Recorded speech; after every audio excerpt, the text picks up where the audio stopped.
So as schools officially reopened yesterday for full-time learning, activist groups have raised concern about the infrastructure that learners are returning to. Amnesty International says the Department of Basic Education must urgently act to replace all pit toilets and fix poor education infrastructure. For more on this, we're joined by Spusiso Kasa, who is a campaigner at Amnesty International. A very good afternoon to you, Spusiso, and thank you very much for joining us. So let's start with this campaign that you have launched. You are calling it the Pit Toilet Tracker. What is it about? Okay, good afternoon, Dudu, and good afternoon to the viewers at home, and thank you for having us as Amnesty International South Africa.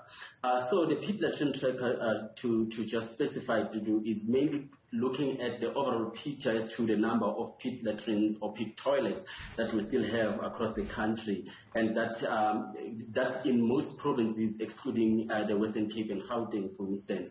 And so that Pit Latrine Tracker on its own, as an accountability tool, it's accompanied by a petition that we had already began using around 2020, for instance, when we initially launched our report on education, which was focusing on inequalities that are still in the sector, the education sector. So that's what the tool is basically about. And what we are calling for the Department of Basic Education to ensure that by 2023 we no longer have pit toilets in our schools, in all of the schools, of which if you are looking at the data that we are currently using, it's the data that comes from the annual report of the Basic Department of Education, which highlights the fact that there's about over 5,000 schools that still have pit toilets across the country.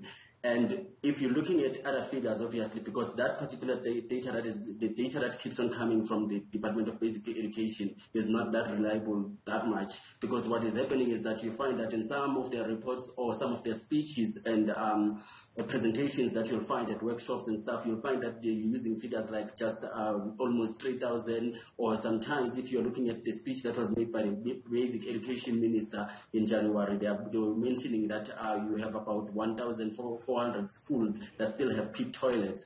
And so we are just calling on the Department of Basic Education to ensure that this time around, when it comes to the deadline, is not moved, because we've had several deadlines. In fact, the matter, if you're looking at the fact that the minimum norms and standards of the Basic Education Department, for instance, that were put in place by 2013. Some of these issues should have been dealt with around 2016, and the latest could have been 2020.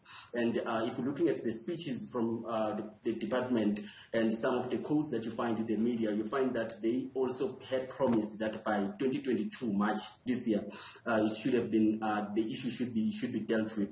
And we are yet to see. In fact, right now we have a clearer picture that won't happen. So because even last year the department didn't even meet its own target of providing 600 schools with basic sanitation. They only managed to reach almost half of those schools, for instance. We're only 10 months and a few weeks shy of 2023, which is the year that you're calling that the situation should be sorted out. You speak of a backlog and promises that have not been met. So, for instance, in the Eastern Cape alone, according to a report by the South African Human Rights Commission, almost half of schools in that province use pit latrine toilets as their primary ablution facilities. 83% of primary schools in KwaZulu-Natal being reliant on pit latrines. Is this 2023 deadline that you put for the department to do something about it, is it just a pie-in-the-sky kind of dream, or you perceive that much work will be done?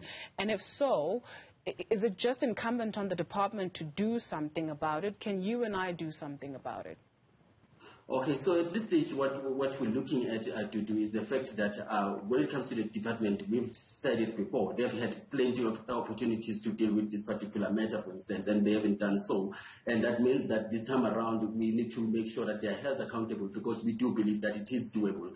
That's why, for instance, if you're looking at even the case that was playing out in Limpopo when it comes to when it comes to the issue of pit toilets, for instance. That's why even the court found that those plans that were put forward by the department to say, for instance, they initially wanted to eradicate pit toilets by 2030, for instance, that it was unconstitutional.